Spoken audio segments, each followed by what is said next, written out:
안녕하세요. 저는 대학 졸업 후 직장 생활을 하던 중에 지금의 남편을 만나 결혼한 평범한 가정주부입니다. 저의 남편은 회사 일에도 충실하지만 회사 친구들을 너무 좋아합니다. 매일 집에 친구들을 초대하기에 저는 불만이 많았습니다.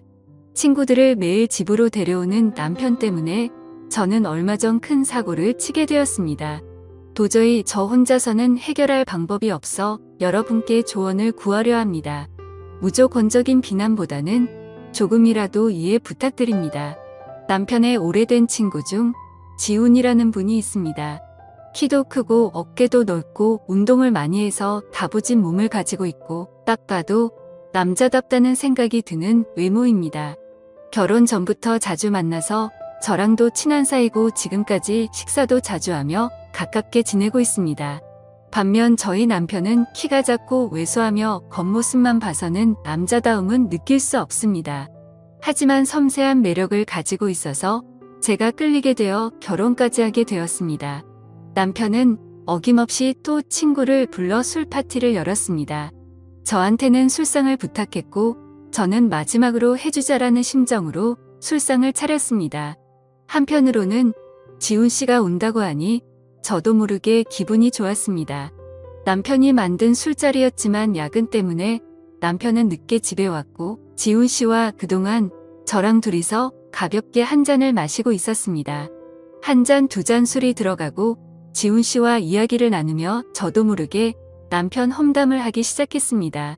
남편은 8시가 되어서야 집에 도착했고 피곤한 상태로 술을 마셨습니다.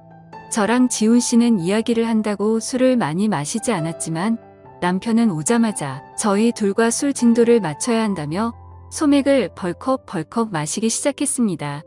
지훈 씨는 남편에게 무리하지 말라며 말렸지만 남편은 눈치도 없이 술자리에 늦게 온 사람이 지켜야 하는 예의라며 연거푸 술잔을 들이키기 시작했습니다. 안 그래도 야근하고 와서 피곤할 텐데 그렇게 먹더니 1시간 뒤 거실에 뻗어 버리더라고요. 아침부터 출근해서 12시간 넘게 근무하다가 이제 집에 왔는데 저렇게 술을 마시면 버틸 사람이 있겠습니까? 그렇게 완전히 뻗어서 거실 소파에서 잠이 들었고 아무리 깨워도 일어나지 않더군요. 저는 지훈 씨와 함께 둘이서만 시간을 보내면서 많은 이야기를 나눴어요. 몸이 너무 좋은데 평소에 어떤 운동을 하는 건지 팔 한 번만 만져봐도 되냐는 장난도 쳤고 남편이 없으니까 좀 더 지훈 씨에게 노골적으로 신호를 보냈습니다. 저도 집에만 있으면서 다른 남자를 만날 시간이 없어서 답답하던 찰나였는데 가끔씩 남편이 이렇게 집에 남자를 데리고 오면 저도 좋기는 하거든요. 게다가 남편이 잠에 빠져 정신이 없으니까 눈치 볼 사람도 없이 이렇게 과감하게 행동할 수 있었죠. 그렇게 저희 둘이서 11시 정도까지 술을 마시다가 지훈 씨도 너무 취했는지 그만 집에 가야겠다는 말을 했고 저는 그런 지훈 씨에게 집에서 자고 가라고 말했습니다. 어차피 내일 출근도 안 한다고 들었는데 그냥 집에서 씻고 편하게 자고 가라고 말이죠. 지훈 씨는 예상외로 흔쾌히 알겠다고 말하더니 샤워를 하러 갔습니다. 지훈 씨가 나올 동안 제가 술상을 모두 정리한 뒤 작은 방에서 자라고 이불을 펴줬는데 그때까지 남편은 거실에서 뻗어서 일어날 생각이 없어 보였습니다. 지훈 씨가 씻고 나온 뒤에 저도 샤워를 하고 안방에 들어가서 잘 준비를 했는데 한 지붕 아래에 2명의 남자와 같이 잔다고 생각하니까 괜히 두근거리며 묘했습니다. 물론 3명 다 다른 공간에 있긴 했지만 상황 자체가 굉장히 두근거렸고 당연히 두근거림은 남편 때문이 아니라 지훈 씨 때문이라는 것도 잘 알고 있었습니다. 방에 불을 끄고 살며시 잠에 들려고 하는데 조용히 방문이 열리는 소리가 들렸습니다. 저는 막잠에 들려던 때라서 딱히 누군지 확인하지도 않았고 당연히 남편이 소파에서 자다가 안방에 들어와서 자려고 하는구나 싶어 남편인지 확인조차도 하지 않았어요. 그리고 제 방으로 조용히 들어오더니 저를 살며시 안으며 제 옆에 눕더라고요. 그러면서 저도 모르게 몸을 뒤척였는데요. 돌아서서 얼굴을 봤더니 남편이 아닌 지훈 씨였습니다. 저는 정말 너무 놀라고 당황해서 지훈 씨 얼굴만 쳐다보고 있었는데 지훈 씨가 제 입을 손으로 누르고 조용히 하라는 신호를 보내더라고요. 그러면서 저를 살며시 끌어안는데 저도 모르게 정신이 몽롱해지며 그냥 품에 안기고 싶다는 마음이 들어버렸습니다. 사실 저의 첫 남자는 남편이었고 지금까지 남편만 알고 살아왔는데 지금껏 이렇게 제 자신이 아무것도 제어할 수 없을 것 같은 기분이 들었던 건 처음이었거든요. 사실 사랑을 나누는 데에는 진심만 있으면 된다고 생각하고 살아왔는데 그건 저의 큰 착각이었죠. 아무튼 다음 날 아침에 저희와 함께 해장국을 먹고 집으로 돌아갔고 그 뒤로 더 이상 남편을 통해 만족할 수 없겠다고 느낀 저는 남편과의 부부관계를 피하기만 했습니다.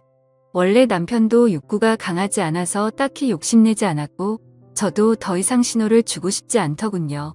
남편은 항상 회사에서 지친 상태로 퇴근했고 저는 그런 남편이 편하게 쉴 수 있게 그대로 방치하기만 했습니다.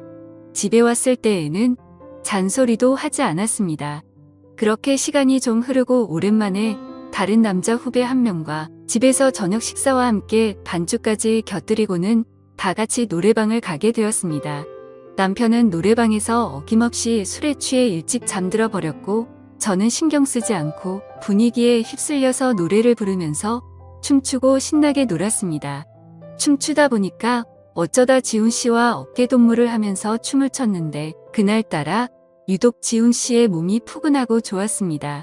이미 서로 볼 꼴 못 볼 꼴 다 본 사이여서 그런지 저는 아주 편하게 대할 수 있었고 처음에는 어색해하더니 어느 순간부터는 저라는 존재를 아주 편하게 받아들였습니다. 이렇게 다른 남자랑 춤추는 것만으로도 재밌는 게 남편한테 느끼지 못했던 기분이 들어서 제가 벌써 아줌마가 다 된 건가 하는 생각이 들기도 했습니다. 가슴이 쿵쾅거리는 것을 보면 저도 아직 대학생 같은 청춘의 마음이 남아있는 것 같았습니다. 새벽까지 놀다가 저희는 노래방에서 나왔는데 하필 그때 비가 조금씩 와서 신랑과 후배가 택시를 붙잡고 집으로 먼저 들어갔고 저는 지훈 씨와 노래방 옆 편의점에서 우산 하나를 사서 같이 쓰고 뒤따라갔습니다. 가까이 오라며 어깨를 손으로 살며시 감싸는 그 순간 찌릿하고 전기가 통하는 게 느껴지면서 그날 밤이 생각났습니다. 아무래도 비를 좀 맞은 데다가 새벽이라서 공기가 상당히 차갑게 느껴졌는데 그래서 그런지 정말 따뜻하다고 느껴졌습니다. 저도 제가 왜 그랬는지는 모르겠지만 연애할 때처럼 제 몸이 닿을 때마다 움찔하였고 그 느낌이 싫지 않아서 자꾸만 지훈 씨에게 어필을 했습니다. 몇 번 그랬더니 지훈 씨도 평소와 조금 다르게 저에게 저돌적으로 행동하더라고요. 계속 저에게 다가오려는 느낌이 분명히 느껴졌는데 이미 저를 한 번 가졌다고 생각해서 저를 만만하게 생각해서 이렇게 행동하는 건지 아니면 또 한 번 저를 가지고 싶어서 이렇게 신호를 주는 건지 헷갈리더라고요. 어두운 골목길에서 우산 하나를 같이 쓰고 걷고 있는데 연애 초반 기분이 느껴지고 설레더라고요. 결국 그렇게 집으로 돌아갔고 결혼하고 나서 지금까지 살면서 남자든 여자든 바람 피우고 딴짓하고 이런 사람들을 전혀 이해하지 못했었는데 제가 그런 사고를 치고 이런 감정을 느끼고 있을 거라고는 정말 상상조차도 못했네요. 어찌나 생각이 많아지던지 아침까지 잠을 설쳤습니다. 그 다음에 지훈 씨를 만났을 때에도 저는 아무 일 없었다는 듯 행동했고 저는 매일 같이 지훈 씨를 생각하면서 감옥 같은 집에서 시간을 보내고 있습니다. 만약에 결혼하기 전에 지훈 씨를 만났다면 저는 절대 지금 남편과 결혼하지 않았을 거예요. 정말 미치겠습니다. 제가 지훈 씨에게 미련을 버리지 못하고 부부 관계를 지속해 가는 게 맞을까요? 지금이라도 남편에게 사실을 털어놓고 용서를 구하면 어떨까 하는 생각을 합니다. 오늘의 사연은 여기까지입니다. 여러분의 소중한 충고와 조언 부탁합니다. 구독과 좋아요 꼭 눌러주시고 알림 설정도 함께 부탁합니다. 긴 사연 끝까지 읽어주셔서 감사합니다.